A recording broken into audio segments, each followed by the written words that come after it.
You're listening to CRST, the podcast from Bryn Mawr Communications. Hello, everyone. Welcome to another episode of CRST, the podcast. I'm your host for this episode, Dr. William Wiley, and today we're set to delve into the debate surrounding hyperopic LASIK and its alternatives. This discussion is not just about understanding the procedure, but also about envisioning the future of refractive surgery for these patients. Joining me for this conversation are my fellow contributors, Dr. Wesam Silk. Dr. Silk, feel free to jump in and introduce yourself and tell us a little bit about yourself. Sure. So I have been in practice for 20 years, cornea and refractive work. Really love what I do. I think giving patients the freedom from glasses and contact lenses, there's no better joy that we can have as physicians and surgeons. And been practicing all different types of refractive surgery, whether it be refractive lens exchange, LASIK, even diving into keratoconus and helping those patients achieve spectacle and contact lens independence. So great. No, thanks for joining. And it's great to discuss these topics. And like I have a passion for refractive surgery, and like you, I've been in practice for around 20 years, and it's great to see the sort of innovation in our space over the past 20 years. When we started, we pretty much just had LASIK and PRK, and now we've got so many tools at our disposal. And it's interesting to see how practice patterns change, as those tools and innovations and technologies, come to light. And I think in particular, for me, I've seen how hyperopic LASIK and how I've approached hyperopic LASIK or the hyperopic patient and is different today than, let's say, I approached it, when I first came into practice. And I'm curious, Dr. Silk, how have you seen hyperopic LASIK in your practice, as far as and hyperopic patients historically, and sort of, have your practice patterns changed around this area? That's a great question. When I first finished fellowship, we were using the Vuzix laser, and we would just turn away everybody that had it was hyperopic. We would just not even come close to them. Just say, sorry, it's not for you, and let's move on. But with time and different platforms, I had to kind of rethink things, because I really was kind of ingrained that hyperopic LASIK was just a no-go, and just move on. But now with different platforms and different that we have tools that we have available, it really made me think more about hyperopic LASIK, and it really can be done, in my opinion, and for the right patient. And I think doctors who have used older platforms should think about the newer platforms, the newer designs, the newer features. And I think that there are certain patients out there who really would benefit from hyperopic LASIK.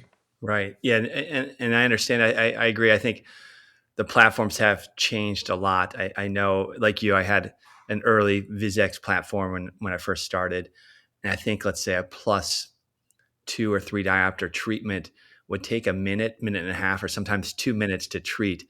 And for LASIK, anytime you have a 2-minute procedure with that flap up, you're going to have varying efficacy as you get corneal evaporation and drying, and the results were sort of all over the place. And also at that time, our optical zones are relatively small, and so to get a desired effect, you almost had to over-treat initially and make the patients myopic, expecting this sort of regression over time, and then they would heal into it. So early on, a lot of our patients were just sort of like, okay, you're going to be seeing great near vision for the first few weeks or first few months, and then it's going to heal over time. And I think we've seen technologies advance where now we have faster treatment times, and with flying spot laser and very sort of efficient patterns, and also larger optical zones. I also have helped helping with that healing curve where you don't have to have that over treatment and then regression. Yeah, I agree.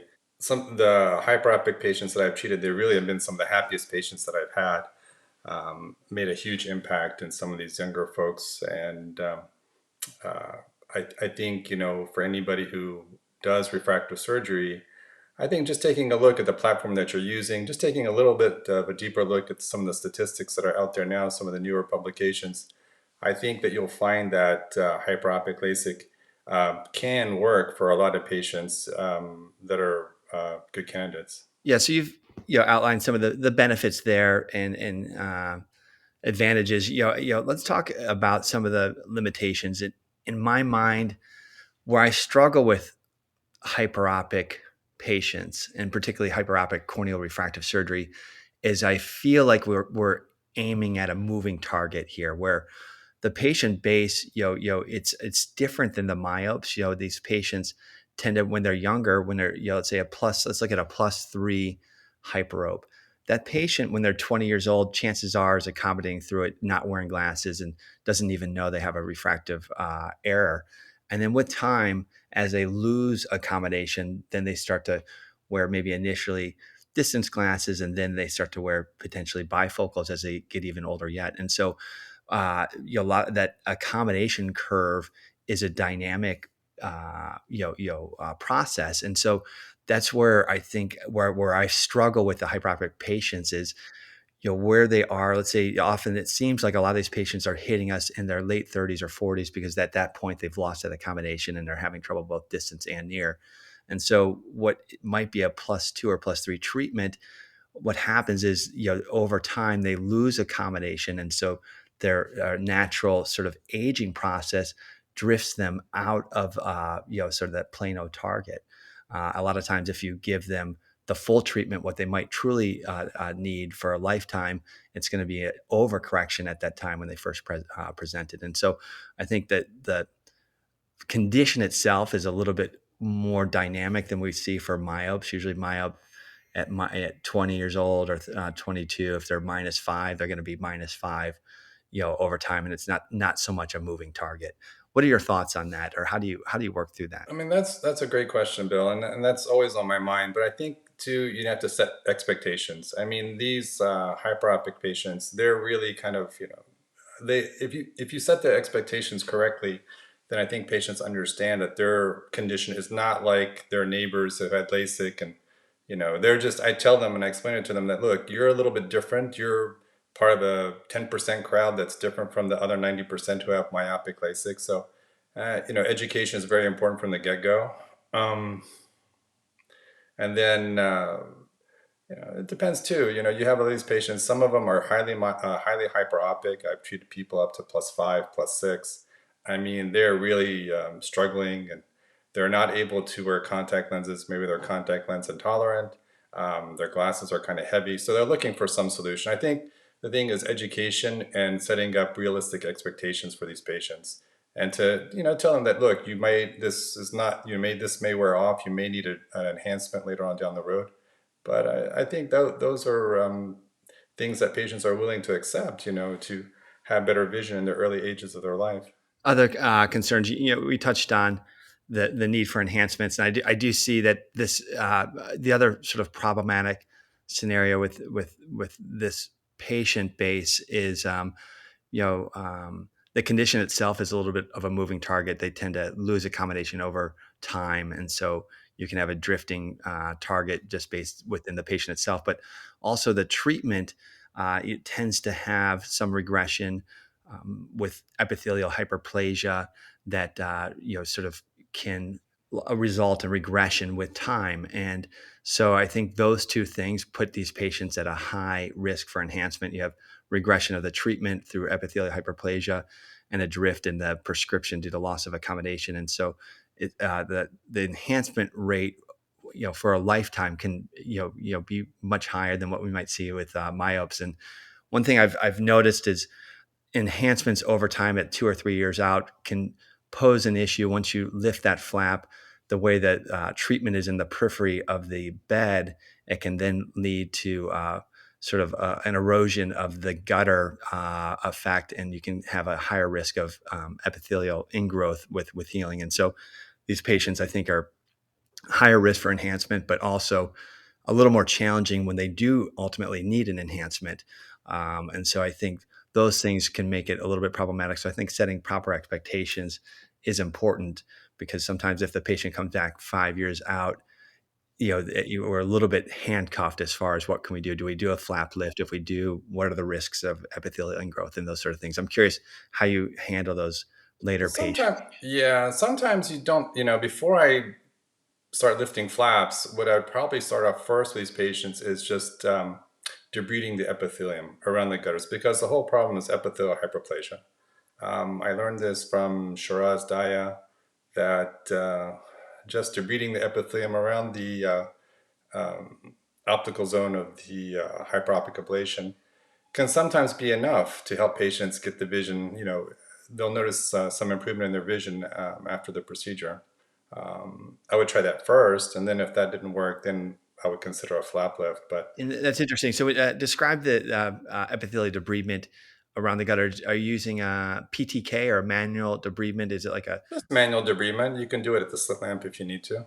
and it's more or less? Are you removing it all the way down to basement membrane, or The same way that I do it with PRK. I would just remove down to basement membrane and then put a contact lens on their eye and let them sit for a week or two, and see how they do.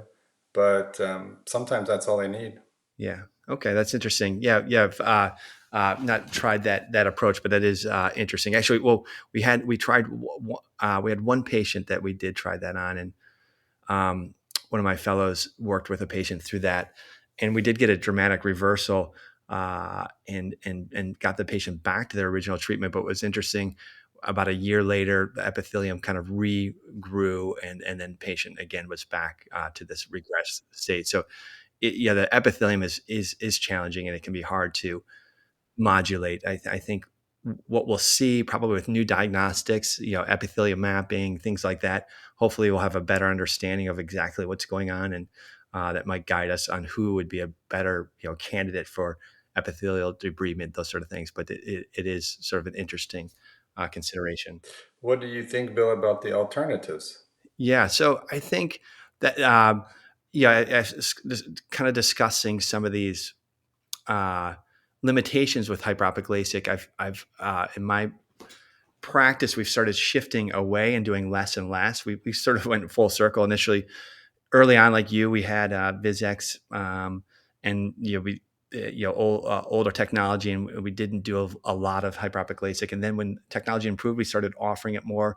But over time, seeing some of those patients regress and having higher enhancement rates, that coupled with some of the new advancements in IOLs, coming out at around the same time. So let's say a 40-something-year-old with a +2 or +3 refraction, at that now with, let's say, a trifocal IOL that might be able to offer a lifetime of treatment as an alternative to corneal refractive surgery, which may only be a sort of temporary solution for that patient. We've sort of shifting more towards intraocular lenses, and I think it's sort of happening. That shift is sort of coupling or being driven by advancements in IOL design and technology. I think the trifocal lens in particular was probably one of the main sort of alternatives that started coinciding with us offering less and less hyperopic LASIK. It seems like almost every patient that might come in for hyperopic treatment may be a better alternative for some sort of intraocular procedure, and in particular trifocal lenses. Also, we here in the U.S. We don't have the implantable contact lens ICL for hyperos, but I think if we had that, Yes, that I would, agree. yeah, to me that would be amazing. I don't know if you've ever worked with centers outside the U.S. In Cleveland, we're not too far away from Canada, and often we'll co-manage a patient up to Toronto or Windsor, where patients can be offered, let's say, a hyperopic ICL, particularly the higher hyperopes in a younger patient. I think that's a great alternative to offer. Yeah, those. I mean, we're getting there. It's still a work in progress, but you know, but seeing where we were 20 years ago and where we are now, I mean, the future is certainly very bright, and I think we're getting to where we need to be. The other things to consider, let's that come to mind as intraocular lens technology has improved. I'm curious how you handle the patient. Let's say the 60-year-old that now has cataracts and had a history of hyperopic LASIK. I think that's one other thing that for all of us to keep in mind. How what lens technology do you offer? And sometimes I think to myself, gosh, now that the cornea is altered, it's a little harder to offer a multifocal lens and somebody that's had hyperopic LASIK. I feel like the optics aren't quite as good, and more or less, for us, a lot of those patients were offering something like a B&L MX60 and Vista platform with no aberrations on the lens itself, and we're using the corneal asphericity to give some depth of focus with a planar lens, or sometimes if the optics were altered even more so with, let's say, if there's a lot of negative spherical aberration in the cornea, we'll offer something like the Rayner EMV lens, which has positive spherical aberration, which can kind of counterbalance some of those irregular optics. So they're a little more challenging patients to work with. Somebody that's had hyperopic LASIK and now has cataracts, and now we're sort of trying to work through what the best IOL technology is to get them functioning. I'm curious what your thoughts are, or your approach is for that patient. Yeah, I think for those types of patients, we are limited as far as our IOL technology. I agree, using something that just has a very neutral type of platform like the Bosch and Vista. We could, maybe blended vision. You could talk to them about that and see if that's an option for them. You can even, some of these hyperopes have had a history of contact lens wear in the past, where they have a good success with blended vision or monovision. So that is something I would bring up with them. But we are limited. I mean, there's just there are only a few amount of lenses. The Rayner or the Invista lenses would be the lenses of choice for these types of patients. But yeah, that's a tough question, Bill. Yeah. So let's talk about other technologies that may be coming out in the corneal hyperopic, corneal refractive surgery for hyperopia. Things like lenticular extraction. I'm curious if you're using Smile here in the U.S. and/or have thoughts on a lenticle approach for Yeah. hyperopia. Yeah, so that's a good question. But I don't have access to Smile. It's not a procedure that I currently perform. However, I really am not the best one to comment on that. I really just don't have experience with that. But from history, I think there were in the past epikeratoplasty, I think, or I'm trying to remember from back in the day. It's been a while. But it's a procedure that was performed. They added a lenticle just on top of the corneal surface before to add power to it and reshape the cornea. So I think it is kind of going back in the past a little bit and looking through the history books, but I think it is an acceptable technology, and I think there is a room and a space for it. Yeah, for sure. No, I agree. I think, I wonder, with a lenticle approach, you can potentially have the ability to um, predict that thickness of peripheral tissue being removed. I sometimes wonder with the shape of the cornea when we're doing excimer, you can get some deflection of those peripheral shots off the cornea, and you may not have as as a predictable effect with an excimer laser in theory, but the femtosecond laser might have a little more case to case, sort of predictability or accuracy on removing that peripheral tissue. So I'm wondering if that may help us. Maybe we can expand the optical zones and thus have maybe less epithelial hyperplasia, things like that. So I'm sure that Europeans will sort of help pioneer that, and you'll work through the nuances of that procedure and approach. But I look forward to hearing how that comes out. And I'm curious to see if that lenticle approach for hyperopic treatments might be advantageous. Yeah. Let me ask you a question, Bill. So with your patients that you're doing refractive lens exchange with, do these patients ever need enhancements after the fact? I mean, there's, usually the formulas, I've always used, those smaller axial lengths, those calculating those formulas is a little bit more of a challenge than the longer eyes with myopia. And then the lens thickness on the hyperopes is a little bit larger than the myopes. So again, you have effective lens positioning. So there are, those patients, hitting that sweet spot is can be a little bit of a challenge. How are you dealing with that? And are you finding ways to manage those problems? Yeah, no, great thoughts. I think the lens formulas are definitely stretched to their limits at the high hyperopic eye or the very short or small eye. I think it's challenging, and like you said, effective lens position becomes so important on that thick lens, and just a fraction, micron anterior posterior can really change the effective power of that lens. So we do see that the enhancement rate is higher in these patients, particularly that perioperative enhancement rate. I think there's a little higher chance of being off target with these short eyes, and but once we do achieve that outcome, we can either do a lens exchange or corneal refractive touch up to get them to their sweet spot. But then the long term stability of those eyes after the lens procedure, is stable. The removing of that natural lens, which is sort of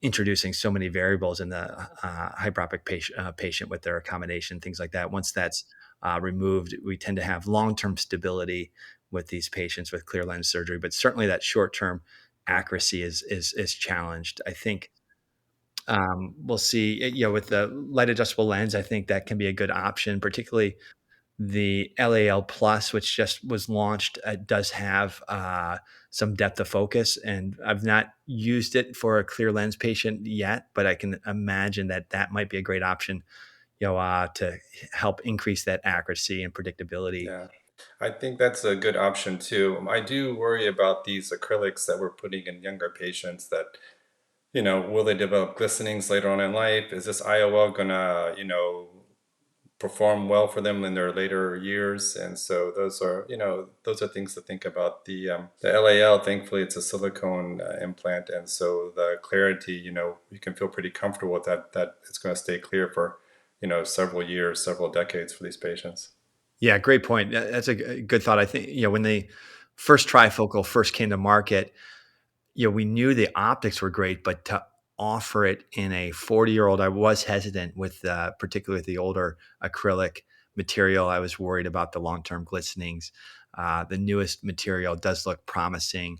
And so it looks like we're not going to see that as much. But I remember that was something that we were all struggling with. We were like, okay, this is a great optic, great for this patient base, but these patients often are young. And so you want to make sure you have a clear optic for a lifetime. So that's a great point to consider as far as material for a lifetime for these clear lens patients that may be, with that material for a long time, and it does have to last and maintain. A lot of variables to consider, and you have to it's not something that you can just program in. There is a thought process for each patient, and but but I think if you really go down your pathways and you're consistent about them, that you can have good outcomes no matter what you use. And I think there are options for the right patient, but there is some thought that you need to put in for each patient. Yes, for sure. I think, yeah, that's a great, great thought. And maybe we can sort of have some last minute closing thoughts on this whole subject. With these patients, I think you've touched on it well, that there's a lot of different things to consider, age, enhancements, long-term vision, immediate goals and long-term goals, current lens technology and future lens technology. I think all these things do come into play. And even we didn't even touch on it, but sort of future things, let's say like accommodated lens platforms Yes, that, exactly.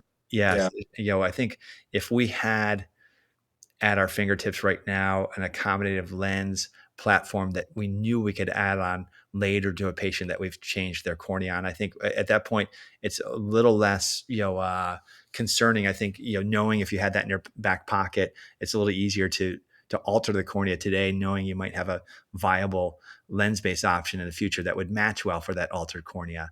uh, Yes, I agree. Or perhaps an IOL that you can, like, the light adjustable lens, you can only alter it so many times. But right. what if you had a lens that you can alter, indefinitely, no matter, that would also be amazing technology to have. And so I mean, we're getting there. We're getting there. Yeah, no, yeah, great thought. So, well, thanks for joining. Any last minute thoughts or closing remarks regarding this topic before we? Well, I would just, for hyperopic LASIK, I would just have other surgeons, think about what platform you're using. I mean, I know we've all been programmed, some of the older surgeons in the past about what we were limited to. But I think with the newer technology, with the wave-like technology that we're using, I think there are hyperopic patients that can be treated with LASIK, and I wouldn't dismiss them. Yeah, thank you. I think I'll close with, I can see that the future of treatment for the hyperopic patient, I think, is going to be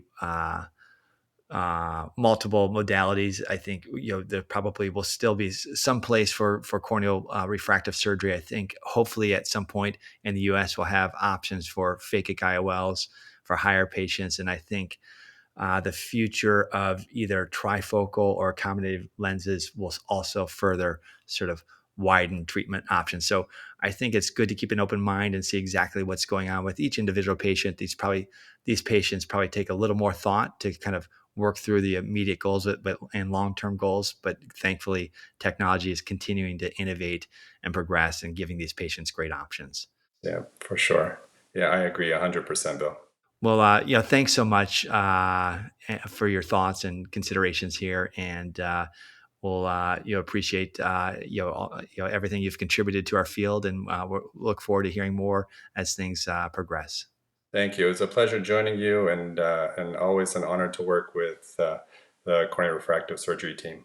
Thank you. To learn more about the topics discussed in this episode, check out the November-December issue of CRST Online at crsttoday.com.